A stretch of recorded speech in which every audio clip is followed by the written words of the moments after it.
Hi, ಎಲ್ಲರಿಗೂ ನಮಸ್ಕಾರ. ಎಲ್ಲ ಹೇಗಿದ್ದೀರಾ? ಎಲ್ಲ ಚೆನ್ನಾಗಿದ್ದೀರಾ ಅಂದ್ಕೊಂಡಿದ್ದೀನಿ. ಎಲ್ಲರಿಗೂ ಮತ್ತೊಮ್ಮೆ ಸಂಕ್ರಾಂತಿ ಹಬ್ಬದ ಶುಭಾಶಯಗಳು. ಎಲ್ಲರೂ ಸಂಕ್ರಾಂತಿ ಹಬ್ಬನ ಚೆನ್ನಾಗಿ ಆಚರಿಸಿದ್ದೀರಾ ಅಂದ್ಕೊಂಡಿದ್ದೀನಿ.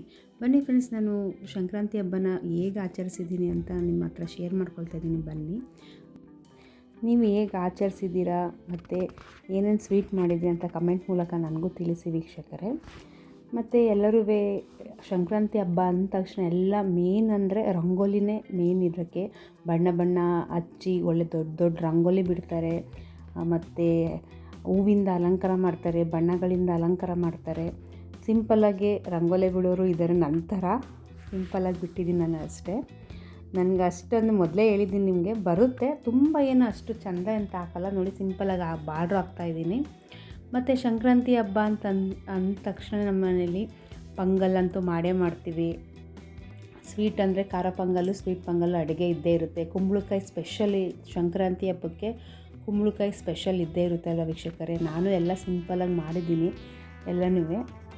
ಅಂದರೆ ನನಗೇನು ಗೊತ್ತಿದೆ ಅದನ್ನ ಮಾತ್ರ ಮಾಡಿದ್ದೀನಿ ಅಷ್ಟೇ. ನಾನು ತುಂಬ ಏನು ಜಾಸ್ತಿ ಅಂತ ಸ್ವೀಟ್ ಅಂತ ಮಾಡಲ್ಲ. ಜಾಸ್ತಿ ಯಾರು ನಮ್ಮ ಮನೇಲಿ ಸ್ವೀಟ್ ಜಾಸ್ತಿ ತಿನ್ನೋದು ಇಲ್ಲ ನೋಡಿ. ಬಾರ್ಡ್ರಿಗೆ ಬಿಡ್ತಾ ಇದ್ದೀನಿ. ಬಾರ್ಡ್ರಿಗೆ ಹಂಗೆ ಕೆಂಪು ರಂಗೋಲಿನೂ ಸೈಡ್ಗೆ ಹಚ್ತಾ ಇದ್ದೀನಿ. ಕೆಂಪು ರಂಗೋಲಿನೂ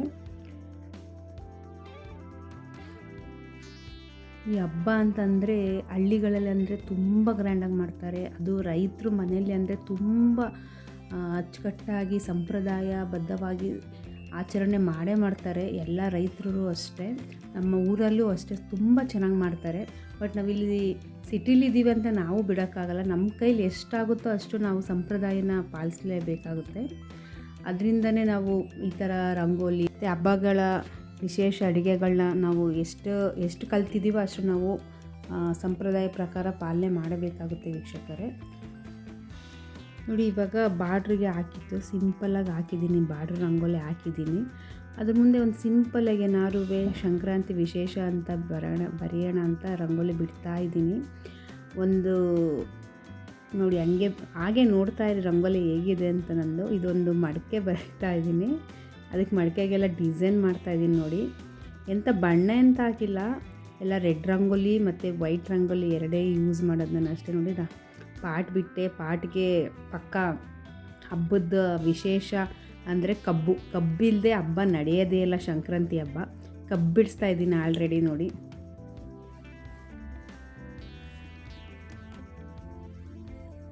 ಕಬ್ಬು ಬಿಡಿಸ್ತಾ ಇದ್ರ ಪಕ್ಕ ನವಿಲು ಬಿಟ್ಟಿದ್ದೀನಿ. ನವಿಲಿಗೆ ಸೂರ್ಯ ಮೇನ್ ಅಂದರೆ ಸೂರ್ಯ ದಿಕ್ಕನ್ನು ಬದಲಾಯಿಸ್ತಾನೆ. ಹಂಗೆ ಎಲ್ಲರ ಜೀವನದಲ್ಲೂ ದಿಕ್ಕು ಬದಲಾಯಿಸಿ ಎಲ್ಲರ ಜೀವನದಲ್ಲೂ ಸುಖ, ಶಾಂತಿ, ಸಮೃದ್ಧಿ ಮತ್ತು ನೆಮ್ಮದಿ, ಆರೋಗ್ಯ ಕೊಡಲಿ ಅಂತ ದೇವರಲ್ಲಿ ಕೇಳ್ಕೊಳ್ತೀನಿ ನೋಡಿ. ನಾನು ಸಿಂಪಲ್ ರಂಗೋಲಿ ಮಡಿಕೆಲಿ ಪೊಂಗಲ್ ಮಾಡ್ತಾಯಿದ್ದೀನಿ. ಈ ಕಡೆ ಕಬ್ಬಿದೆ, ಈ ಕಡೆ ಸೂರ್ಯ ಬಂದು ದಿಕ್ಕು ಬದಲಾಯಿಸಿ ಒಳ್ಳೆ ದಿಕ್ಕಿನಲ್ಲಿ ಎಲ್ಲರಿಗೂ ಸುಖ ಸಂತೋಷ ಕೊಡಲಿ ಅಂತ ಸೂರ್ಯನೂ ನನ್ನ ಮನೇಲಿ ಕರೆದಿದ್ದೀನಿ. ರಂಗೋಲಿ ಬಿಟ್ಟಿದ್ದೀನಿ ಪಿಕ್ಕಕ್ ಮೇಲೆ.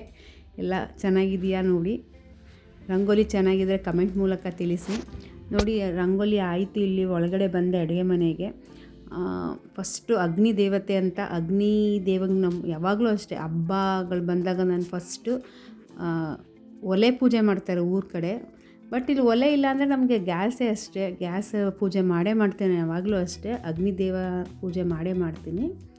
ಅದಾದಮೇಲೆ ನೆಕ್ಸ್ಟ್ ಹಾಲಿಡ್ತೀನಿ. ಹಾಲಿಟ್ಬಿಡೋಣ ಫಸ್ಟು.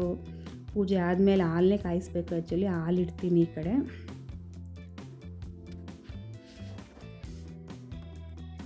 ನೋಡಿ, ಹಾಲು ಕಾಯಕ್ಕೆ ಇಟ್ಟಿದ್ದೀನಿ ಆಲ್ರೆಡಿ.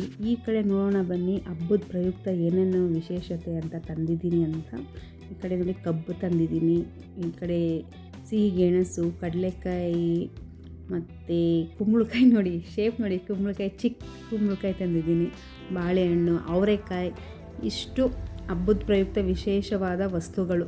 ಇದೇ ಮೇನ್ ಸಂಕ್ರಾಂತಿ ಹಬ್ಬ ಅಂದ ತಕ್ಷಣ ಕುಂಬಳಕಾಯಿ, ಕಬ್ಬು ಮತ್ತು ಅವರೆಕಾಯಿ, ಗೆಣಸು, ಕಡಲೆಕಾಯಿ ಇದು ಮೇನ್ ಬರುತ್ತೆ ವೀಕ್ಷಕರೇ. ನೋಡಿ, ಈ ಕಡೆ ಹಾಗೆ ತಿಂಡಿ ಮಾಡೋಣ ಅಂತ ಪೊಂಗಲ್ಗೆ ಹೆಸರುಬೇಳೆ ಹುರ್ಕೊಳ್ತಾ ಇದ್ದೀನಿ. ಎಲ್ಲ ಒಟ್ಟಿಗೆ ಕೆಲಸ ಬಿಡುತ್ತೆ. ಈ ಕಡೆ ಪೂಜೆ ಮಾಡಬೇಕು, ಈ ಕಡೆ ತಿಂಡಿ ಕಡೆ ಬರಬೇಕು. ನಾನು ಈ ಕಡೆ ಅಷ್ಟು ಇಷ್ಟು ಆ ಕಡೆ ಈ ಕಡೆ ಓಡಾಡ್ಕೊಂಡು ಮಾಡ್ಕೊಳ್ತಾ ಇದ್ದೀನಿ. ಈ ಕಡೆ ಹೆಸರುಬೇಳೆ ಹುರಿತಾ ಇದ್ದೀನಿ ಆಲ್ರೆಡಿ. ಪೊಂಗಲ್ ಮಾಡೋಣ ಅಂತ ಹೆಸರುಬೇಳೆ ಅಕ್ಕಿ ಎರಡು ಕುಕ್ಕರ್ ಹಾಕ್ಬಿಟ್ಟು ಕೂಗಿಸ್ಬೋಣ ಅಂದ್ಬಿಟ್ಟು ಈ ಕಡೆ ರೆಡಿ ಮಾಡ್ತಾ ಇದ್ದೀನಿ.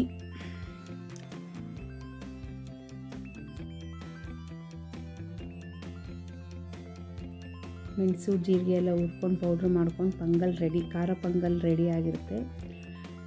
ಖಾರ ಪೊಂಗಲ್ಗೆ ನಾನು ಅವರೆಕಾಯಿನೂ ಹಾಕ್ತೀನಿ ವೀಕ್ಷಕರೇ, ಸಖತ್ತಾಗಿ ಟೇಸ್ಟ್ ಇರುತ್ತೆ ಪೊಂಗಲ್ಗೆ. ನೀವು ಅಷ್ಟೇ. ನಾನು ಆ್ಯಕ್ಚುಲಿ ಅದು ಮಾಡೋ ಮೆಥಡ್ ಮಾಡಬೇಕಾಗಿತ್ತು, ನನಗೆ ವಿಡಿಯೋ ಮಾಡೋಕ್ಕೆ ಟೈಮ್ ಆಗಲಿಲ್ಲ.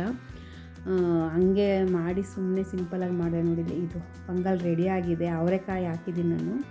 ತುಂಬ ಸಖತ್ತಾಗಿ ಟೇಸ್ಟ್ ಇರುತ್ತೆ ಅವರೆಕಾಯಿ ಪೊಂಗಲ್ಲು. ಬೇಯ್ತಾ ಇದೆ, ಆಲ್ರೆಡಿ ಬೇಯ್ತಾ ಇದೆ ಒಂದು ಸ್ವಲ್ಪ, ಇನ್ನೇನು ಆಗ ಇದಿಲ್ಲಿದೆ. ಈ ಕಡೆ ಖಾರ ಪೊಂಗಲ್ಲು ಆಯಿತು, ಈ ಕಡೆ ಸ್ವೀಟ್ ಪೊಂಗಲ್ ಮಾಡೋಣ ಅಂದ್ಬಿಟ್ಟು ಅದು ಬೆಲ್ಲನೂ ಕಾಯಕ್ಕೆ ಇಟ್ಟಿದೆ, ಬೆಲ್ಲನೂ ಆಗಿದೆ. ಇನ್ನೇನು ಸ್ವೀಟ್ ಪೊಂಗಲ್ ರೆಡಿ ಆಗುತ್ತೆ. ಹಾಗೆ ಅವರೆಕಾಯಿ ಮತ್ತು ಕಡಲೆಕಾಯಿನ ಉಪ್ಪು ಹಾಕಿ ನೀರು ಹಾಕಿ ಬೇಯಿಸ್ತಾ ಇದ್ದೀನಿ. ಒಂದು ವಿಸಲ್ ಮಾಡಿಸ್ತೀನಿ ಜೊತೆಗೆ ಇದನ್ನೇ. ನೀವೇನೇನು ಮಾಡಿದ್ದೀರಿ ಅಂತ ವೀಕ್ಷಕರೇ ಕಮೆಂಟ್ ಮೂಲಕ ತಿಳಿಸಿ. ನಿಮ್ಮ ಮನೇಲಿ ಏನೇನು ವಿಶೇಷ ಅಡುಗೆ ಮಾಡಿದ್ದೀರಿ ಅಂತ ತಿಳಿಸಿ. ನೋಡಿ, ಸ್ವೀಟ್ ಪೊಂಗಲ್ಲು ರೆಡಿ ಆಯಿತು. ಇದಕ್ಕೊಂದು ತುಪ್ಪದ ಒಗ್ಗರಣೆ ಕೊಟ್ಬಿಟ್ರೆ ಸೂಪರ್ ಸ್ವೀಟ್ ಪೊಂಗಲ್ಲು. ದ್ರಾಕ್ಷಿ, ಗೋಡಂಬಿ, ತುಪ್ಪ ಹಾಕಿ ಸ್ವೀಟ್ ಪೊಂಗಲ್ ರೆಡಿಯಾಗಿರುತ್ತೆ ವೀಕ್ಷಕರೇ.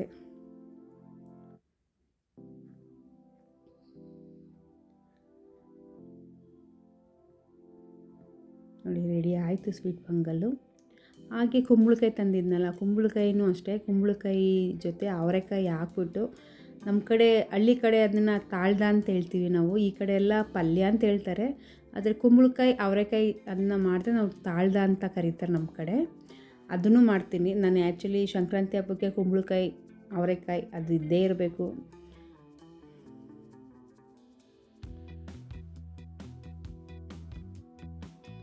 ನೋಡಿ, ಗೆಣಸು ಅಷ್ಟೇ, ಗೆಣಸು ತಿಂತೀವಿ, ಆದರೆ ನನಗೆ ಇಷ್ಟ ಇಲ್ಲ. ಆದರೆ ಪೂಜೆಗೆ ಇದ್ಬೇಕು ಅಂದ್ಬಿಟ್ಟು ಒಂದು ಸ್ವಲ್ಪನೇ ತಂದಿದ್ದು ನಾನು ಗೆಣಸನ್ನ ವಿಸಲ್ ಮಾಡೋಕ್ಕೆ ಇಟ್ಟಿದ್ದೀನಿ. ನೋಡಿ, ಇದನ್ನೇ ತಾಳ್ದ ಅಂತ ಹೇಳೋದು. ಕುಂಬಳಕಾಯಿ ಅವರೆಕಾಯಿ ಮತ್ತು ಒಗ್ಗರಣೆ ಹಾಕ್ಬಿಟ್ಟು, ಎಳ್ಳು ಪೌಡ್ರ್ ಹಾಕ್ಬಿಟ್ಟು, ಕಾಯಿ ತುರಿ ಎಲ್ಲ ಹಾಕ್ಬಿಟ್ಟು ಸಖತ್ತಾಗಿ ಸೂಪರ್ ಟೇಸ್ಟಾಗಿರುತ್ತೆ. ಇದು ಮಾತ್ರ ಚೆನ್ನಾಗಿರುತ್ತೆ. ಇದು ಮಾತ್ರ ಇದು ಟ್ರೆಡಿಷನಲ್ ಅಡುಗೆನೇ ವೀಕ್ಷಕರು. ಎಲ್ಲರ ಮನೇಲೂ ಮಾಡ್ತಾರೆ ಇದನ್ನು, ಆದರೆ ಡಿಫ್ರೆಂಟಾಗಿ ಹೆಸರು ಕರೀತಾರೆ ಅಷ್ಟೇ. ನೋಡಿ, ಆ ಕಡೆ ಅಡುಗೆನೂ ಆಯ್ತಾ ಇದೆ, ತಿಂಡಿನೂ. ಈ ಕಡೆ ಪೂಜೆನೂ ಮಾಡಿದೆ, ಪೂಜೆನೂ ಆಗಿದೆ. ನೋಡಿ, ಪೂಜೆ ನೈವೇದ್ಯಕ್ಕೆ ಒಂದು ಇಡೋದು ಅಷ್ಟೇ. ಪೂಜೆನೂ ಆಯಿತು.